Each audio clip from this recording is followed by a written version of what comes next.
ലളിതകലാ അക്കാദമിയുടെയും സംസ്ഥാന സാംസ്കാരിക വകുപ്പിന്റെയും സംയുക്താഭിമുഖ്യത്തിൽ ചിത്രകാരൻ CN കരുണാകരൻ സ്മൃതി സന്ധ്യയും ചിത്രപ്രദർശനവും സാഹിത്യകാരൻ C രാധാകൃഷ്ണൻ ഉദ്ഘാടനം ചെയ്തു. മഹാനായ ചിത്രകാരൻ CN കരുണാകരന്റെ ഓർമ്മയിൽ അദ്ദേഹത്തിന്റെ 84ാം ജന്മവാർഷികത്തോടനുബന്ധിച്ച് ദർബാർ ഹാളിൽ CN കരുണാകരൻ ചിത്രപ്രദർശനം മെയ് 10 വരെ തുടരും.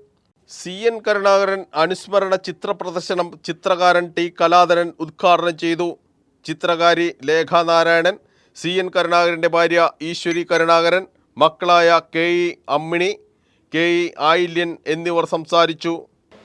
നമ്മളിതിനു മുമ്പൊക്കെ ഡെത്ത് ആനിവേഴ്സറി ആണ് ആഘോഷിച്ചിരുന്നത്. ഇപ്പോൾ ആദ്യമായിട്ടാണ് ഇങ്ങനെ ഒരു ഓർമ്മ ദിനം, അതായത് മെയ് 6.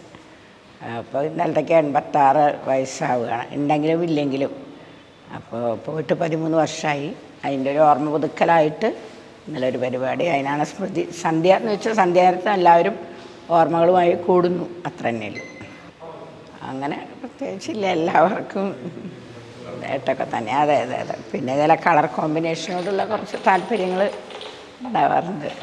ഇത് ഇപ്പോൾ ഇന്നലെയാണ് സ്റ്റാർട്ട് ചെയ്തത്, 6-ാം തീയതി 10-ാം തീയതി വരെ, സൺഡേ ലാസ്റ്റ് 5 ദിവസം. ഹൈസ്കൂൾ വിദ്യാർത്ഥികൾക്കായി my dream in 2026, the power of education എന്നീ വിഷയങ്ങളിൽ ചിത്രരചന മത്സരം സംഘടിപ്പിച്ചു. CN കരുണാകരൻ്റെ ചിത്രങ്ങളുടെ പ്രദർശനം 10 വരെ ദർബാർ ഹാൾ ആർട്ട് ഗാലറിയിൽ തുടരും. കേരള ലളിതകലാ അക്കാദമിയുമായി ചേർന്ന് CN കരുണാകരൻ ട്രസ്റ്റാണ് സ്മൃതി സന്ധ്യ സംഘടിപ്പിച്ചത്.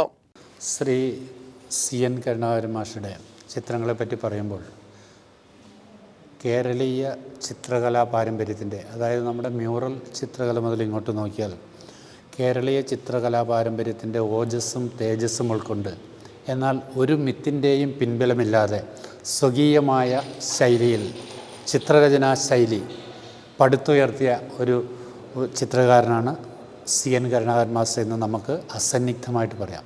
കരുണാകരൻ മാസ്റ്ററുടെ ചിത്രങ്ങളിലെ നിറങ്ങളും അതുപോലെ രൂപങ്ങളും ഏറ്റവും മനുഷ്യ ജീവിതത്തോട്, പ്രകൃതിയോട് ഒത്തിണങ്ങി നിൽക്കുന്ന രചനാശൈലിയും സമ്പ്രദായവും നമുക്ക് എവിടെ നോക്കിയാലും കാണാവുന്നതാണ്.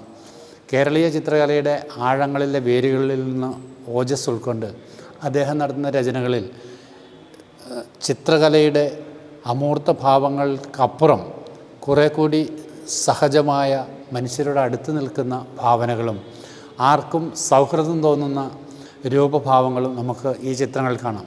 ധാരാളമായി സ്ത്രീരൂപങ്ങൾ കാണുന്നുണ്ടെങ്കിലും ആ സ്ത്രീരൂപങ്ങൾ ഒരു പരിധിക്കപ്പുറത്തേക്ക് സൗന്ദര്യവൽക്കരണത്തിൻ്റേതായ അതിഭാവുകത്വമില്ലാതെ പ്രത്യേക രൂപസാദൃശ്യങ്ങളിൽ കൂടി, പ്രത്യേക ഭാവങ്ങളിൽ കൂടി പ്രകൃതിയുമായിട്ട് ചേർന്ന് നിൽക്കുന്ന രീതിയിലുള്ള ചിത്രങ്ങളാണ് കാണുന്നത്. ഓരോ ചിത്രങ്ങളിലും വ്യത്യസ്ത നിറക്കൂട്ടുകളാണ് നമുക്ക് അദ്ദേഹത്തിൻ്റെ ചിത്രങ്ങളിൽ കാണാൻ കഴിയുന്നത്. മനോഹരമായ വർണ്ണ കൊഴുപ്പുകൾ ഈ ഓരോ ചിത്രത്തിൻ്റെയും പ്രത്യേകതയാണ്. അതുപോലെ താളനിബദ്ധമായ ഒരു ശൈലി നമുക്ക് എല്ലാ ചിത്രങ്ങളിലും കാണാവുന്നതാണ്. ആധുനിക കാലത്ത് പ്രത്യേകിച്ച് ബിനാലെ പോലുള്ള വലിയ സംരംഭങ്ങൾ ചിത്രകലാ രംഗത്ത് നടക്കുന്ന ഈ സന്ദർഭത്തിൽ കേരളത്തിൻ്റെ തനതായ ശൈലിയിൽ കേരളത്തിൻ്റെ പാരമ്പര്യം ഉൾക്കൊണ്ട് വരും തലമുറയ്ക്ക് എന്താണ് കേരളീയ ശൈലി, അല്ലെങ്കിൽ എന്താണ് കേരളത്തിൻ്റെ ഓജസ് ഉൾക്കൊണ്ട ചിത്രകല എന്നതിന് ഒരു വളരെ ഉത്തമ ഉദാഹരണമായിട്ടാണ് ഞങ്ങൾ ഇദ്ദേഹത്തിൻ്റെ ചിത്രങ്ങളെ കാണുന്നത്.